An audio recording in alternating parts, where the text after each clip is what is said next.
والذین لا یدعون مع اللہ الہا آخر، وہ لوگ کہ جو اللہ کے ساتھ کسی اور الہ کو پکارتے ہیں، کسی اور سے دعا نہیں کرتے۔ ولا یقتلون النفس التي حرم اللہ الا بالحق، نہیں انسانی جان کو قتل کرتے ہیں جسے کہ اللہ نے محترم قرار دیا ہے مگر حق کے ساتھ، یعنی کوئی قانون کی دفعہ ان کے اوپر لاگو ہو جائے گا۔ بات اس کی ہے قتل عمد کے قصاص میں قتل ہوگا، یا یہ کہ زنا اگر شادی شدہ مرد یا عورت کرتے ہیں تو ان کی سزا جو ہے وہ رجم ہے، جو قتل کی ایک بہت ہی شدید شکل ہے، یا مرتد کی سزا قتل ہے، اور یا پھر یہ ہے کہ کافر کو قتل کیا جا سکتا ہے جو حربی ہے، جس کے ساتھ جو جنگ ہے وہ ڈکلیئر ہے۔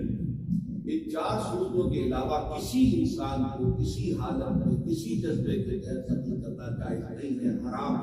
مطلق۔ یہ ہمارے ہاں جو عزت کے نام پر آنر کے لیے شروع ہو رہی ہوتی ہے، یہ سب کے سب جو ہے جرم ہے اسلام کے خلاف ہے، کسی کو یہ حق حاصل نہیں ہے کہ اس طرح سے اپنے ہاتھ میں۔ لیکن اس کے بعد فرمایا تھا کہ جو لوگ یہ کام کرتے ہیں تو پھر یہ ہے جلقہ اصحابہ، وہ اس کی پاداش بھگت کر رہے ہیں۔ یضاعف لہ العذاب یوم القیامہ، ان کے لیے قیامت کے دن عذاب دوگنا کر دیا جائے گا، بڑھا دیا جائے گا۔ وَيَخْلُدْ فِيهِ مُهَانًا، اور وہ رہیں گے اس میں ہمیشہ نہایت ذلت کے ساتھ رسوا ہو کر۔ إِلَّا مَنْ تَابَ وَآمَنَ وَعَمِلَ عَمَلًا صَالِحًا، اس میں استثناء ہے کہ جو توبہ کرے اور تجدید ایمان کرے یا ایمان لائے۔ اگر پہلے کافر تھا تو ایمان لائے گا، اور اگر پہلے مسلمان تھا لیکن یہ کہ یہ گناہ سرزد اس سے ہوا تو گویا کہ ایک طرح کے کفر میں وہ داخل ہو گیا، ایمان حقیقی سے محروم ہو گیا، تو گویا کہ تجدید ایمان کرے۔ الا من تاب وآمن وعمل عملا صالحا،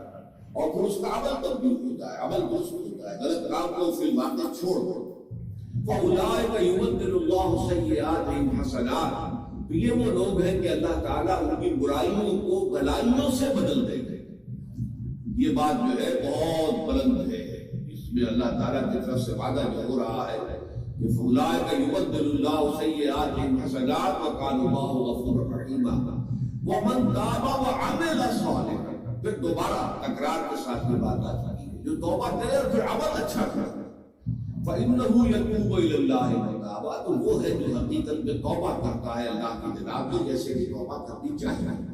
عمل میں کوئی تبدیلی نہ ہو، اور توبہ کی تسبیح ہوتی چل رہی ہے۔ استغفر اللہ ربی من کل ذنب واتوب الیہ، آپ نے 10 تسبیحیں کر دی، 1000 مرتبہ کہہ لیا، یہ سب زیرو ہے اللہ کی نگاہ۔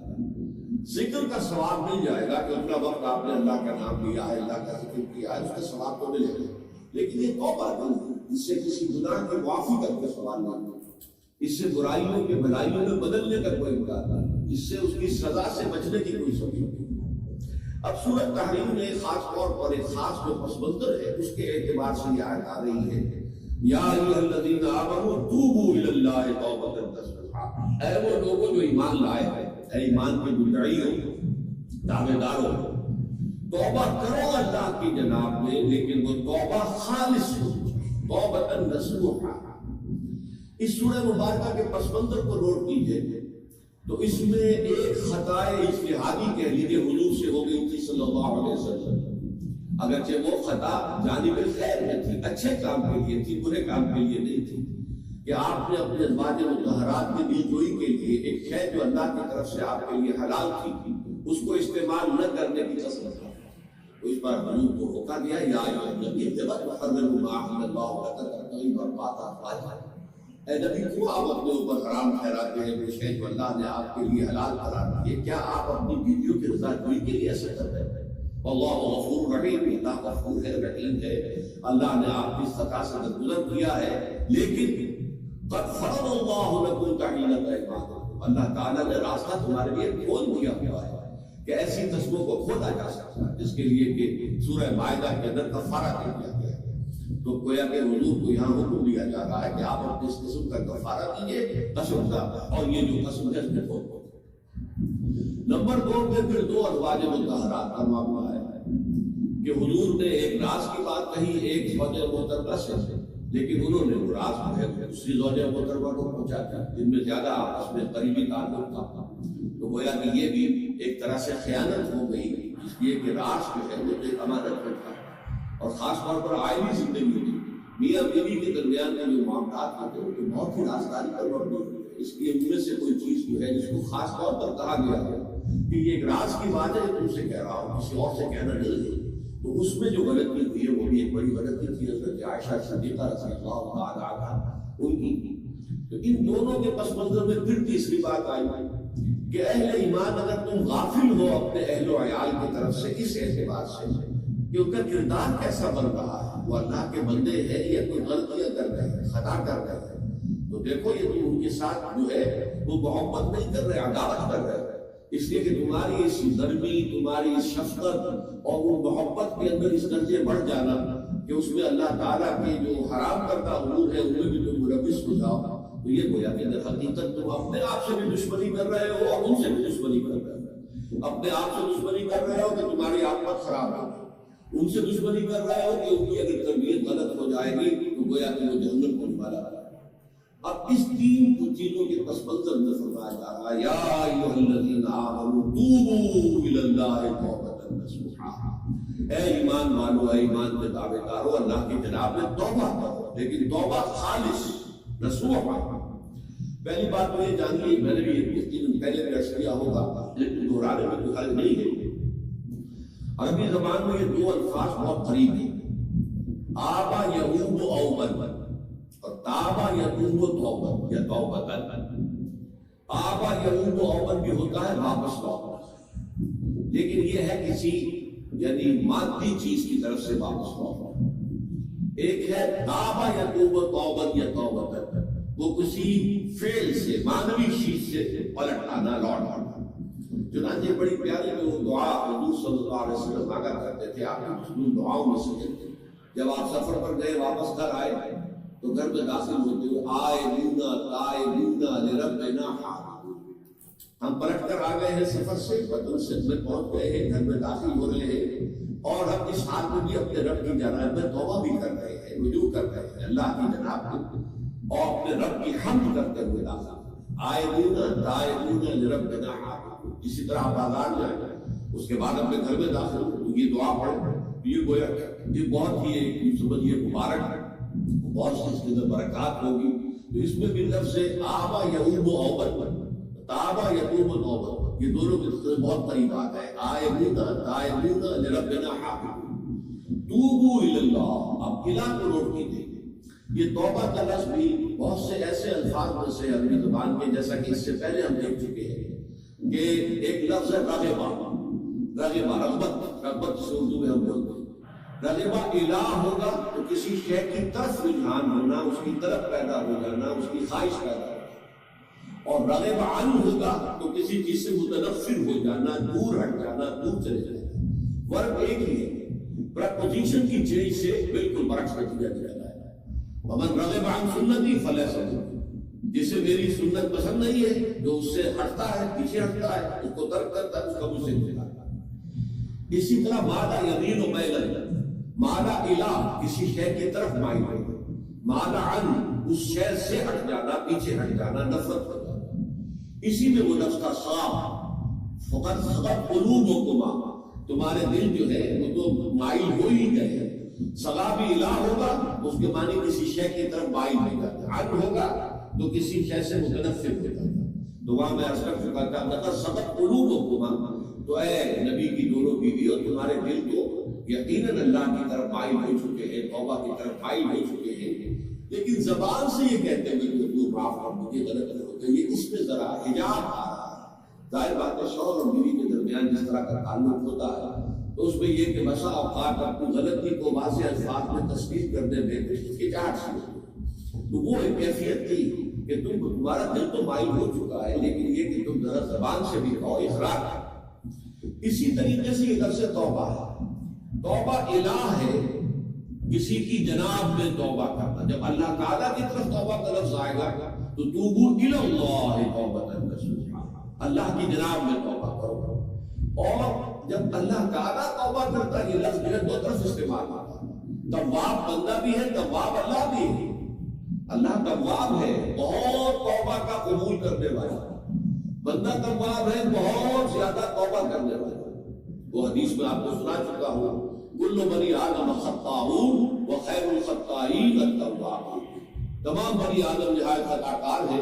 گناہ گار ہے، غلطیاں ہوتی ہیں، خطائیں ہوتی ہیں، لیکن ان خطا کاروں میں بہتر لوگ ہیں جو بہت توبہ کرتے ہیں، رجوع کر کر پلٹتے ہیں، ان میں پشیمانی پیدا ہو جاتی ہے اور وہ اللہ تعالیٰ کی جناب میں رجوع کرتے ہیں، تو وہ تواب ہے، بہت زیادہ توبہ کرتے ہیں۔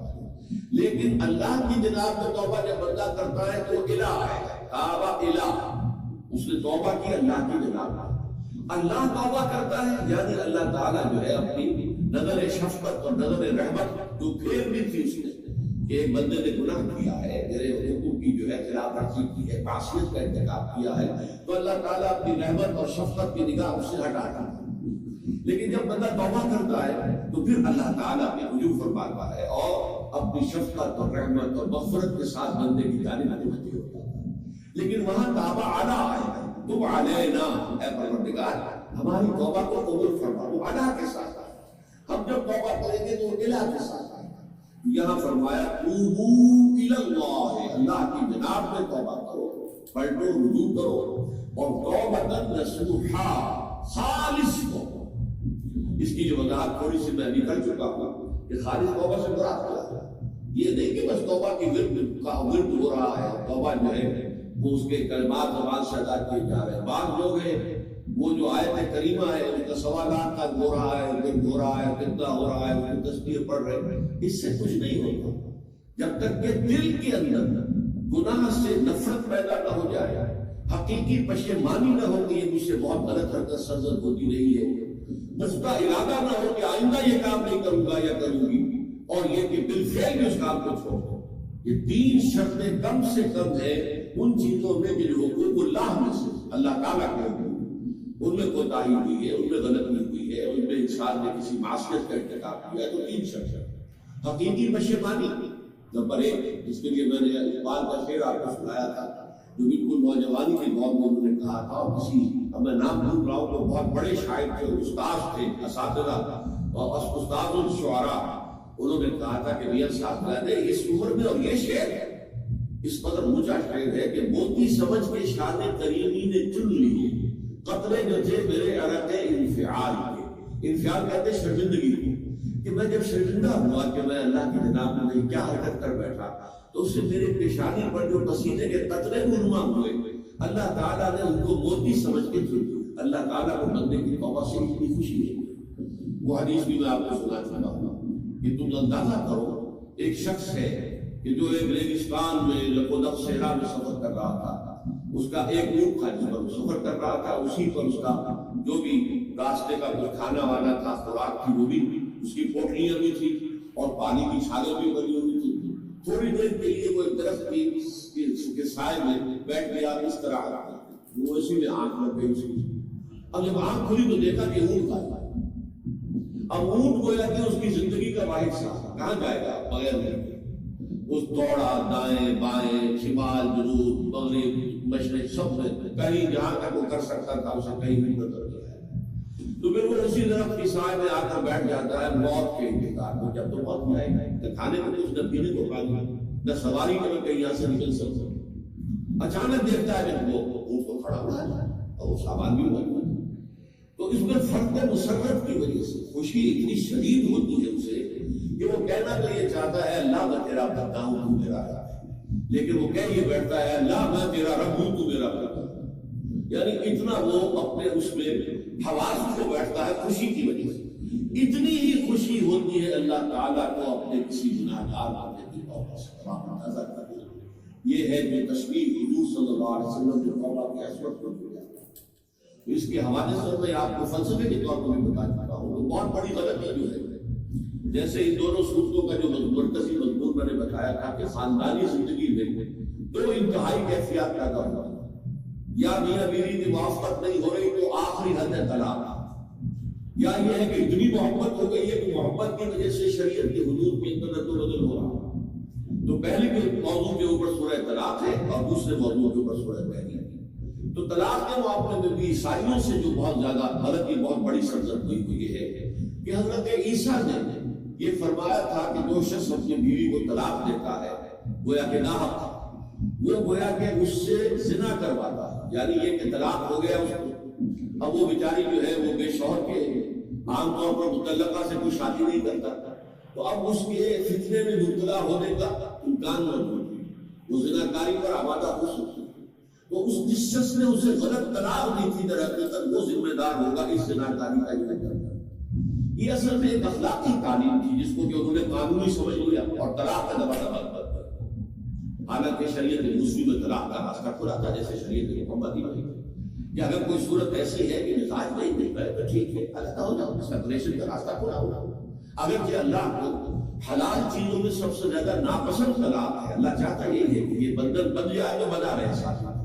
لیکن یہ بھی نہیں ہے کہ گھر کے اندر چف چف ہوتی رہے، چپڑی چلتی رہے، گھر کے اندر چین نہ رہے، راحت نہ رہے، باہمی اعتماد نہ ہو اور پھر بھی وہ بندن بنا رکھا جائے، اس کا تو فائدہ نہیں۔ تو قانون ہوتا لیکن اخلاقی تعلیم یہ تھی، جیسے حضور نے فرمایا ابغض الاحلال عند اللہ الطلاق، لیکن ساتھ ہی میں نے وہ حدیث بھی آپ کو سنا دی کہ جو شخص اپنی بیوی کی جو بھی اس کی روش ہے اس سے سخت نانا ہے، شکایتیں کرتا پھرتا ہے، دوسروں سے طلاق نہیں دیتا، تو اللہ تعالیٰ اس کی دعا سنتا ہی نہیں، جب میں نے تمہاری میں راستہ کھلا ہوا تھا وہ مجھ پہ آ گیا۔ یہی معاملہ در حقیقت عیسائیوں نے اس حد تک پڑھایا کہ حضرت آدم اور حوا سے جو خطا ہو گئی تھی وہ خطا جو ہے وہ تو ہر انسان دنیا میں جو آتا ہے تو خطا کار ہے، وہ اپنے آباء و اجداد اپنے اماں حوا اور اپنے ابا آدم کی خطا لے کر اپنے ساتھ پیدا ہو رہا تھا، گناہ گار ہے۔ Man is sinful from the very birth۔ اب اس کا کیا علاج ہوگا؟ تو اس کا علاج ہوگا کہ اللہ نے اپنا اکلوتا بیٹا زمین پر بھیج کر اور اسے ان لوگوں کی طرف سے کفارہ بنا لیا کہ جو بھی ہمارے اس بیٹے پر ایمان لایا۔ یہ سارا عقیدہ بنائے فاصل علی الفاصل کیوں ہوا کہ توبہ کے بارے میں تصور ان کا غلط ہے۔ اللہ قرآن مجید نے واضح کیا کہ غلطی تو ہوئی تھی، حضرت آدم اور حوا شیطان کے بہکانے میں آ گئے تھے، لیکن یہ کہ پھر انہوں نے توبہ کی، اللہ نے تاب علیہ، اللہ نے اس کی توبہ قبول فرمائی۔ فتلقى آدم من ربه کلمات فتاب علیہ، تو آدم نے اپنے رب سے کچھ کلمات سیکھ لیے، بچے مانی تو ہو گئی تھی، شرمندگی ہو گئی تھی، لیکن الفاظ نہیں مل رہے تھے، کن الفاظ میں اللہ کی جناب میں توبہ کرا۔ اللہ کی کمال شفقت کہ اللہ نے وہ الفاظ میں تلقین کر دی جو سورہ اعراف کے اندر بیان ہوئے ہیں، ربنا ظلمنا انفسنا وان لم تغفر لنا وترحمنا لنكونن من الخاسرین۔ اللہ نے توبہ قبول فرمائی، فتاب علیہ۔ اب جو بچہ پیدا ہو رہا ہے نسل آدم کا، تو کوئی اپنے جد امجد جو ہے حضرت آدم اور حضرت حوا کے گناہ کی کوٹ لے کر نہیں آتا ہے، وہ تو کل مولود یولد علی الفطرہ، فطرت اسلام کو پیدا ہوتا ہے۔ تو توبہ کی در حقیقت جو عظمت اور حقیقت ہے ہمارے دین میں، اس کو نہ سمجھنے سے بھی بہت بڑی غلطیاں لوگوں سے ہو جاتی ہے، تاریخ انسانی میں اتنی بڑی غلطیاں۔ طلاق کے معاملے میں بھی عیسائیوں نے تو یہ کیا کہ سوائے اس کے کوئی شکل نہیں ہے کہ بیوی زنا کار ہو تو پھر تو طلاق ہو جائے گی، سپریشن ہو جائے گی۔ لہٰذا جو طلاق دینا چاہتے تھے وہ ایسے مواقع پیدا کرتے تھے کہ بیوی زنا کر، یا یہ کہ جھوٹی گواہیاں فراہم کرتے تھے زنا کاری کی اور پھر اس سے چھٹکارا حاصل کرتے تھے۔ اس کے بغیر چھٹکارا حاصل کرنے کی کوئی شک نہیں تھی۔ اس کو بڑے بڑے افسانے جو ہے وہ مغربی لٹریچر کے اندر آپ کو ملیں گے کہ عورت سے نجات پانے کے لیے انہیں پھر یہ کرنا پڑا کہ جھوٹے طور پر خدا الزام تہمت لگا کر اس کے اوپر زنا کا الزام ثابت کرے، یا یہ ہے کہ اسے واقع اندر خود ایسے حالات میں ڈالنے کی وہ زانیہ بن جائے اور پھر اس سے نجات حاصل کرے۔ یہ گویا کہ پھر وہی بنائے فاسق علی الفاسق، ایک غلط بات کے اوپر دوسری غلط بات پر۔ تو توبوا الی اللہ توبۃ نصوحا، توبہ کرو اللہ کی جناب میں جو کہ خالص توبہ۔ خالص توبہ میں تین شرائط میں نے بیان کر دی کہ اگر اللہ کے حقوق میں معاملے میں کبھی پیشی ہوئی ہے تو پھر یہ ہے کہ پشیمانی حقیقی، عزم مصمم دوبارہ نہیں کروں گا نہ کروں گی، اور نمبر تین یہ کہ ایک مرتبہ اس گناہ کو لازماً چھوڑ دینا۔ اس کے بعد جو ہے اگر یہ حقوق العباد میں سے تو ایک چوتھی اضافی شرط ہے، یا تو اس کی تلافی کرو، اس کا پیسہ مارا تھا تو پیسہ دو، بہن کا حق جو ہے وراثت میں کھایا تھا تو اس کو ادا کرو، یا اس سے معافی حاصل کرو، یا پھر ایک شکل ہو سکتی ہے کہ اگر وہ فوت بھی ہو گیا ہے، کوئی شکل نہیں ہے، اس کی طرف سے صدقہ و خیرات تک کرا ہے، اللہ یہ میں کر رہا ہوں اس کے حساب سے اس کو جمع کر، اور میری جو کوتاہی تھی اس کو معاف فرما دو، اس کو جو ہے وہ ڈیبٹ کریڈٹ ہو جائے گا۔ ورنہ پھر آخرت میں یہ ہوگا کہ آپ کی نیکیاں اس کے حوالے کی جائیں گی، یا آپ کے پاس نیکیوں کا ذخیرہ بھی کافی نہ ہوا تو اس کے گناہ آپ کے پلڑے میں ڈال دیے جائیں۔ اور اسی کو حضور نے فرمایا کہ میری امت کا اصل مفلس وہ ہے۔ آپ نے پوچھا اتدرون من المفلس، آپ لوگ جانتے ہیں کہ مفلس کون ہوتا ہے؟ تو صحابہ نے وہی جواب دیا جو ہم میں سے ارشد جواب دے گا، المفلس عندنا من لا درہم لہ ولا دینار۔ ہمارے نزدیک ہم مفلس اس کو کہتے ہیں جس کے پاس درہم و دینار نہیں ہے، روپیہ پیسہ نہیں ہے۔ حضور نے فرمایا میری امت کا مفلس وہ ہوگا جو قیامت کے دن حاضر ہوگا، بہت سی نمازوں کی وہ پڑھ لے کر آئے گا، وہ گٹھڑی لے کر آئے گا، گٹھڑا لے کر آئے گا، اور روزوں کا اور اس کا اور حجوں کا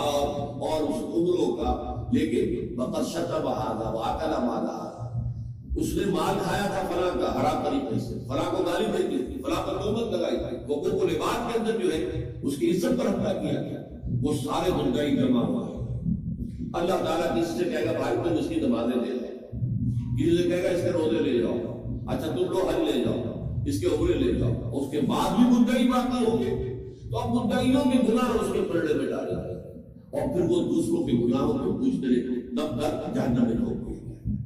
تو یہ حقوق العباد کے اندر معاملہ اس سے بھی کہیں زیادہ سخت ہے کہ جو حقوق اللہ کا ہے۔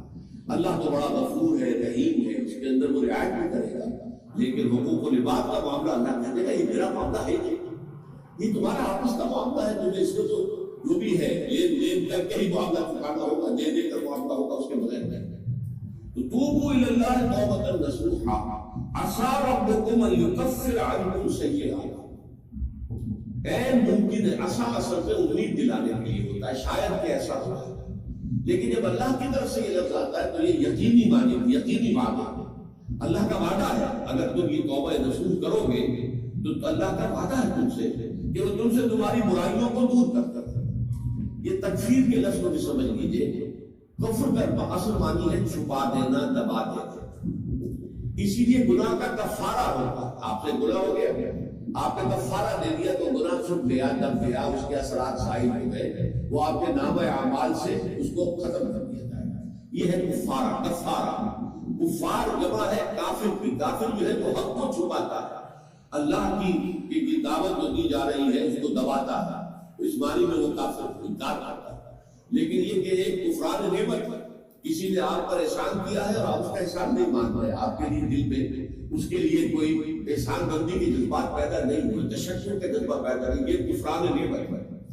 تو تکفیر کس کو بھی کہتے ہیں؟ تکفیر اسے بھی کہتے ہیں مسلمان امت میں سے کسی کو نکال کر، اس لیے کہ وہ بنیادی عقائد میں علیحدہ ہو گیا ہے، تو یہ مرجنگ ہے، یہ بھی تکفیر ہے۔ تو تکفیر اعمال کیا ہے کہ برے اعمال کو دھو دے گا تمہارے نامہ اعمال سے، اور نمبر 2 تمہارے دامن کردار سے بھی دھو دے گا، جو غلطیاں تمہارے اوپر چلی آ رہی تھی اتنے عرصے تک تم کرتے رہے ہو، تمہارا کردار جو ہے اس سے مقدر ہو گیا ہے، اس کے اندر جو ہے خرابی پیدا ہو گئی ہے، تو اللہ اس کو بھی دھو دے گا۔ تو دنیا میں بھی تکفیر کا اثر ہوگا کہ انسان کی اصلاح ہو جائے گی، اس کی سیرت و کردار جو ہے صحیح روپ پر آ جائے گے، اور آخرت میں یہ ہے کہ اس کا جو اعمال نامے میں جو گناہ درج تھا وہ وہاں سے صاف کر دیا جائے گا۔ یہ تکفیر کو گناہ، اور اس میں جو ہم سورہ الفرقان میں پڑھ کر آئے ہیں وہ اس سے بھی اگلی بات ہے، اولئک یبدل اللہ سیئاتہم حسنات، جہاں گناہ کا اندراج تھا وہاں اب نیکی کا اندراج ہو جائے گا، تمہاری سیرت و کردار میں جو گناہ کا پہلو تھا وہ اب نیکی کے پہلو میں بدل جائے گا۔ یہ تکفیر گویا کہ دنیا میں بھی اور آخرت میں بھی۔ عسیٰ ربکم، امید ہے اور اللہ کا وعدہ ہے کہ وہ تم سے تمہاری برائیوں کو دور کر دے گا۔ مطلب یہ کون انسان ہے جو برائی سے بالکل پاک ہے؟ کل بنی آدم خطاؤ وخیر الخطائین التوابون۔ توبہ کرو، توبہ نصوح کرو، اللہ تعالیٰ دھو دے گا، تمہارے دامن کردار سے بھی داغ اور دھبے صاف کر دے گا، اور تمہارے اعمال نامے سے۔ وَيُدْخِلَكُمْ جَنَّاتٍ تَجْرِی مِن تَحْتِهَا الْأَنْہَارُ، اور تمہیں داخل کرے گا ان باغات میں جن کے نیچے یا جن کے دامن میں ندیاں بہتی ہوں گی۔ یوم لا یخزی اللہ النبی والذین آمنوا معہ، وہ دن کے جس دن اللہ رسوا نہیں کرے گا نہ نبی کو اور نہ ان کو جو ان کے ساتھ ایمان لائے۔ ان کے ساتھ ایمان لائے، ظاہر بات ہے انبیاء کے رسوا ہونے کا تو کوئی سوال ہی نہیں، یہاں اس کا ذکر جو ہے وہ تو صرف بطور تذکرہ کر دیا گیا ہے، ورنہ اصل کیا ہے؟ جو نبی کے ساتھ ایمان لائے، اور نبی کے ساتھ ایمان لانے والوں میں درجہ اول کے لوگ وہ ہیں جو صحابہ کرام، کہ حضور کے زمانے میں تھے، حضور کے ساتھ دیا انہوں نے اپنے جان و مال سے حضور کے مشن کو تکمیل پہنچائی، جہاں حضور کا پسینہ گرا وہاں اپنے خون کی ندیاں بہا دی، اپنی جانیں دے دی، تو وہ ہے اولین۔ لیکن اللہ تعالیٰ ہمیں بھی ان میں شامل کرے، اس لیے کہ جیسے کہ سورہ بقرہ کی جو آخری سے پہلی آیت ہے اس کے اندر بیان فرمایا گیا کہ آمن الرسول بما انزل الیہ من ربہ والمؤمنون، ایمان لایا رسول محمد صلی اللہ علیہ وسلم اس چیز پر کہ جو ان کے اوپر ان کے رب کی طرف سے نازل کی گئی، اور ایمان لائے صاحب ایمان، وہ صاحب ایمان سب جیسا شامل۔ تو قیامت کے دن اللہ تعالیٰ رسوا نہیں کرے گا، یوم لا یخزی اللہ النبی والذین آمنوا معہ، جس دن کہ اللہ تعالیٰ رسوا نہیں کرے گا نہ اپنے نبی کو صلی اللہ علیہ وسلم اور نہ ہی ان کو کہ جو ان کے ساتھ ایمان لائے۔ اور یہ آخرت کی رسوائی جو ہے بہت بڑی رسوائی ہے، دنیا کی رسوائی انسان جو ہے اس کو بہت ہلکا سمجھے، آخرت کی رسوائی بہت بڑی ہے۔ پوری خلق خدا جہاں جمع ہوگی، پوری انسانیت جمع ہوگی، تمام آدم سے لے کر آخری انسان تک جمع ہوگی، اور وہاں اگر رؤوس الاشہاد ہمارا پردہ چاک کیا جائے، ہمارے گناہوں کو جو ہے اعلان کیا جائے، تو کتنی بڑی رسوائی ہے۔ اسی لیے یہ دعا مانگتے رہنا چاہیے، اللہم ربنا اجرنا من خزی الدنیا والآخرہ، اے اللہ ہمیں بچا لے دنیا اور آخرت دونوں کی رسوائی سے بچا لے۔ دنیا کی رسوائی یہ ہے کہ آپ کی کسی غلط کام کا چرچا ہو جائے، دنیا کے اندر پھیل جائے، آپ کی جو ہے عزت جو ہے وہ داغدار ہو جائے، اس سے بھی اے اللہ بچا لے، پردہ ڈال دے۔ جیسے کہ حضور لفظ استعمال کیا اللہ یتغمد بی ربی برحمتہ، اللہ یہ کہ میرا پروردگار مجھے اپنی رحمت کی چادر تلے ڈھانپ دے۔ اللہ تعالیٰ دنیا میں بھی ہمیں ڈھانپے رکھے اور آخرت میں بھی ڈھانپ دے۔ یہ خزی دنیا والآخرہ، اے اللہ ہمیں دنیا کی بھی رسوائی سے بچائے رکھ اور آخرت کی رسوائی سے بھی بچائے رکھ۔ بارک اللہ لی و لکم فی القرآن العظیم ونفعنی وإیاکم بالآیات والذکر الحکیم۔